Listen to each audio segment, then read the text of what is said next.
à peu près comme ça. Bon, il y en a des grosses, des moyennes. Voilà, donc on commence à faire une cure de fraises, à peu près comme ça. Là, on voit la fève de qualité. Voilà, comme ça. Là, petit pois réussi. Alors quand j'ai dit monter, monter en graines, mais elle est jolie. Hein, elle est très jolie. Donc on voit la petite limace qui se trouve juste ici, là, pour montrer que c'est du bio. Voilà, deuxième artichaut. Bonjour tout le monde pour une nouvelle vidéo pour le 7 mai. On va parler des pommes de terre. Donc n'oubliez pas surtout de liker et un petit pouce qui fait plaisir. Donc dans cette vidéo, on va parler des pommes de terre, des fraises et des tomates. Les pommes de terre commencent à prendre du volume. Donc j'aurais voulu faire une vidéo comment vous montrer comment on bute les pommes de terre. Donc j'avais mis un roseau au fond. J'avais déjà commencé avant que la pluie tombe le dimanche, donc samedi soir. Donc j'avais buté les pommes de terre. Bon, je vais vous montrer, mais je ne vais pas trop toucher la terre parce qu'elle est mouillée. Il ne faut pas toucher la terre quand elle est mouillée. Donc là, on voit bien les pommes de terre qui commencent à être bien verts au niveau de la plante. Donc après, ce qui peut arriver, bon, ça ne m'est jamais arrivé ici dans ce jardin, mais à l'époque, quand je faisais des pommes de terre à la maison, j'avais un feuillage bien vert, bien haut, mais il n'y avait rien en dessous. Là, ce n'est pas le cas pour l'instant parce que je vois qu'on commence à voir la fleur qui se trouve ici juste au-dessus. Donc dès qu'il y a la fleur qui se met, à partir de là, c'est presque garanti qu'il y a des pommes de terre. Donc pour buter les pommes de terre, on part d'ici et on ramène la terre ici. Donc j'ai commencé, je ne vais pas trop continuer parce que le sol est mouillé. Comme on voit, voilà, là c'est pas bon, il ne faut pas le faire. Mais je vais le faire. Là, je ramène de la terre d'ici à ici. Donc je fais ça et je bute les pommes de terre. Alors pourquoi? Parce que les tubercules vont commencer à sortir d'un côté comme d'un autre. Et en remettant de la terre, j'aère le sol et ça permet que la plante se développe mieux. Voilà, donc il faut faire de ce côté et de ce côté. Donc je ne pourrai pas le faire, je vais attendre que ce soit sec. Voilà au niveau du butage des pommes de terre. J'ai eu un petit commentaire quand je les ai plantées il y a à peu près un mois. Donc bon, les commentaires, que ce soit négatifs ou positifs, je les garde. Je ne les efface pas. Mais je sais faire la différence entre planter et buter les pommes de terre. Ou alors, ce n'est pas la peine, je ne fais pas de vidéo.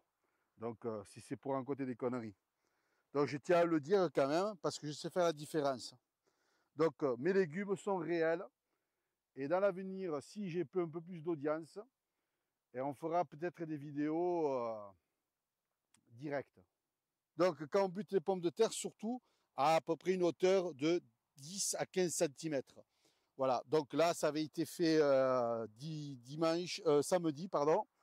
Et donc, du coup, voilà le résultat au niveau des pommes de terre. On va aller voir les fraisiers et les tomates où il y a eu beaucoup de pluie.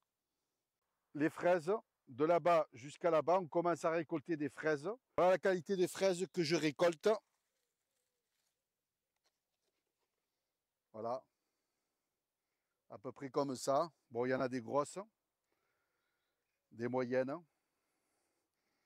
Voilà, donc on commence à faire une cure de fraises. Voilà, il y a de la maestro, de la Mara des Bois.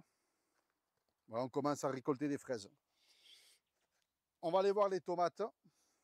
Voilà, à cause de l'eau, hein, l'excès d'eau. Donc ici, le plant de tomates, nickel, bien vert. Donc l'engrais il fait hein, l'engrais. Donc on voit bien que le feuillage est bien vert.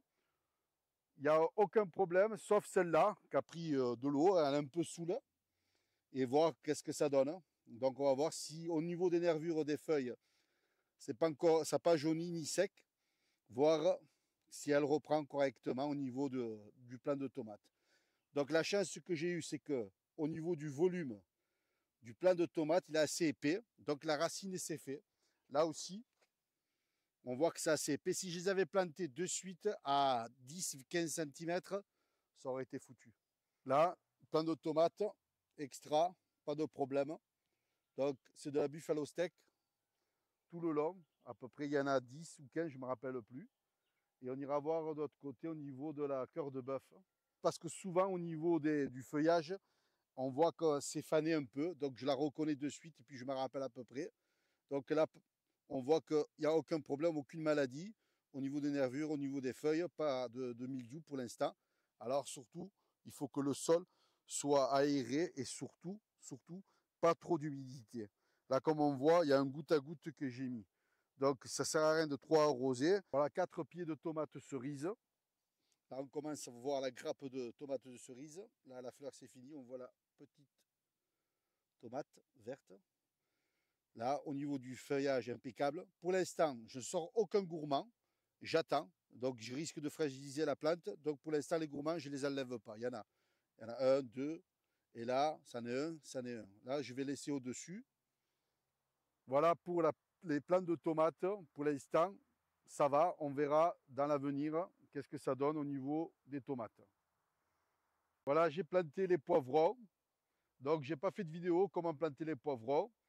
Et si j'ai un peu plus d'audience, si tout se passe bien dans l'avenir, je vous montrerai comment on greffe les poivrons et les aubergines. Il y a des plants greffés, aubergines et poivrons. Donc, j'ai eu de la chance pour l'instant au niveau des concombres, les cucurbitacées. Là, on voit que ça a un peu jauni, mais pour l'instant, ça va. Au niveau des concombres. Donc, moi, je les attache au niveau des tuteurs. Les concombres, quand ils vont monter, je les attache. Ici, la courgette, pareil, j'en ai planté 5 et 5 de plus, j'en fais que 10 cette année, pas plus. Donc 10 pieds de courgette, il y en a assez. Donc là aussi, il n'y a aucun problème au niveau de l'eau. J'avais très peur au niveau d'eau. Voilà les poivrons qui sont en face. Alors quand je mets des petits plastiques au niveau du tuteur, on risque de me demander à quoi ça sert, c'est pour éviter de se blesser. Donc j'y vais passer. Donc si j'attache, c'est pour éviter, je vois ça et je me dis voilà, il y a un tuteur, un piquet en fer. Donc voilà, les poivrons greffés, pardon, là, là et là. Et ici, je vais continuer à replanter des concombres. On verra quand la terre soit sec et je replanterai quelques concombres, donc à peu près 12 pieds de concombres. De la jolie fraise qui se fait. Là aussi, voilà, tout le long, hein, ça commence. Bon, alors cette année, j'ai un ami à moi, il faisait de la production de fraises. Il m'a déconseillé de mettre de l'engrais. Et cette année, je n'en ai pas mis d'engrais. Donc, on voit le résultat, on va voir dans l'avenir. Et les fraises qui sortent de tous les côtés. Voilà, les fraisiers, là aussi. Voilà, ça donne ça derrière au niveau des fraisiers, des aubergines et les pommes de terre de l'autre côté. Donc, ça donne comme ça. On commence à récolter les fèves. Alors, bon, pour récolter des bonnes fèves tendres, il faut qu'elles soient à peu près en limite, à peu près comme ça. Donc, je vais en cueillir un. Bon, après, là, quand c'est comme ça commence à être un peu trop gros au niveau du grain. Mais à peu près comme ça. Là, on voit la fève de qualité. Voilà, comme ça. Voilà. Cueillir comme ça les fèves, c'est bien. Entendre. On commence à récolter les petits pois. Je vais vous montrer quand je récolte les petits pois. Donc, c'est un peu délicat les petits pois. Il ne faut pas que ce soit trop gros au niveau du grain. Ou sinon, le petit pois est farineux. Hein. Donc, alors, ce que je fais, les petits pois, quand je les arrose, donc bon, là, j'arroserai plus, c'est fini. Quand le petit pois arrive à peu près à 20 cm, tant que la fleur n'est pas sortie et que le sol est humide, j'arrose pas. Et une fois que je vois qu'il y a la fleur, je commence à arroser. Alors surtout, je n'ai pas arrosé dans le sillon qui se trouve sous mon pied, parce que sinon, l'oldium risque de toucher le feuillage. J'ai arrosé de l'autre côté, donc par derrière, que je vais vous montrer. Donc le petit pois, voilà, moi je les cueille, c'est assez délicat. Si on veut des petits pois, pas farineuses, donc là, voilà, je vais vous montrer. Hop. Donc il y en a des kilos, des kilos. Donc on voit le plant qui est arrivé quand même presque à 90 cm ou 80 cm de hauteur. Donc c'est des petits pois nains. Donc je vais vous montrer dans la caméra. Donc voilà, là à peu près comme ça, c'est de qualité. Voilà, ils sont très très très très sucrés. Je vais goûter, vous allez voir. C'est un délice. Là, Petit pois réussi. Là, c'est limite. Là, par exemple, ils sont bons, hein, toujours, mais un peu farineux. Voilà. Mais autrement, ça se mange. Super bon. Donc le grillage se trouve derrière. Devant, c'est le vent qui les a affaissés au niveau des petits pois. Mais on voit qu'il s'agrippe, le petit pois. Donc là, il commence à sortir aussi. Et j'avais expliqué que j'arrosais de ce côté-là. Voilà. Et pas derrière, parce que derrière, elle prendrait beaucoup plus d'eau.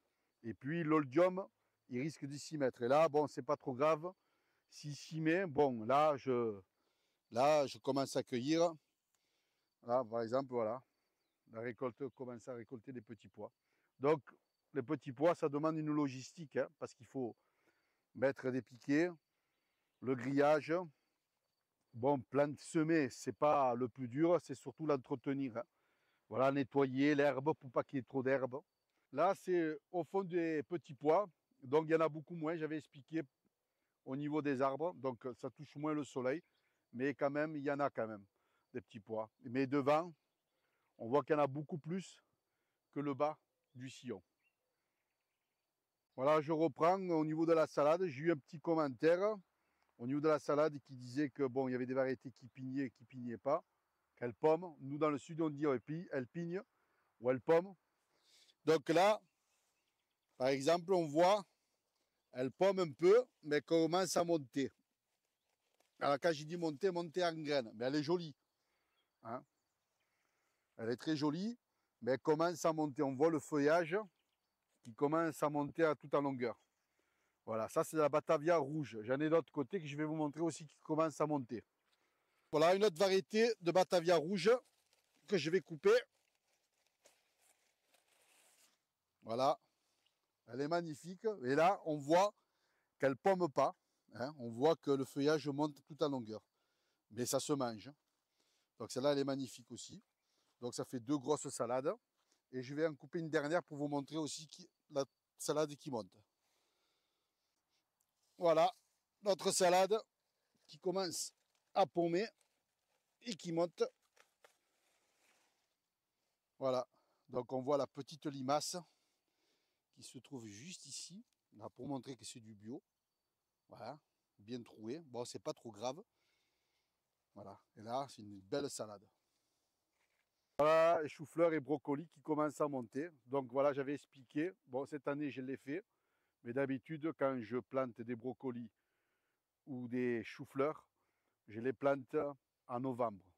Donc à peu près fin octobre-novembre, je commence à planter pour pouvoir les récolter en hiver. Et en général, je ne plante pas en hiver pour récolter au printemps. Donc c'est ce qui est arrivé. Je vais vous montrer les brocolis, qui est les mêmes brocolis que j'ai plantés sur une vidéo de novembre. Donc je vais vous montrer ça, que je vais couper. Voilà, c'est la même variété de brocoli, mais qui est petit. Chou-fleur, je vais vous montrer aussi, que je vais couper. Voilà, le chou-fleur qui est ici.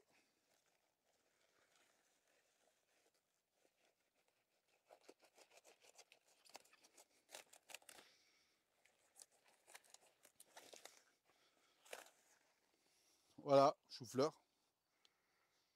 qui est petit. Donc après, il faut couper ici. Là.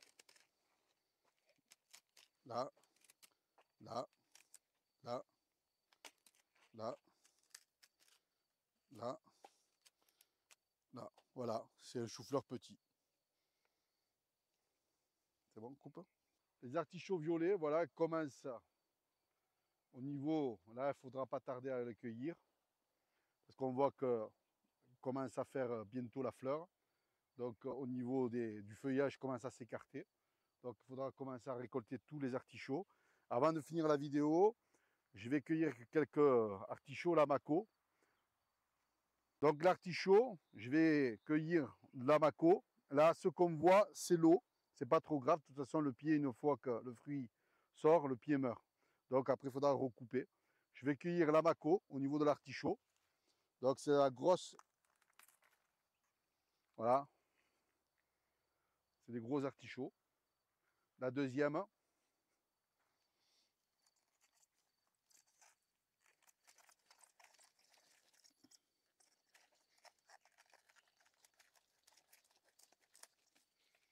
Voilà. Deuxième artichaut, la Mako. Je vous dis à très bientôt pour une prochaine vidéo. Ciao, ciao!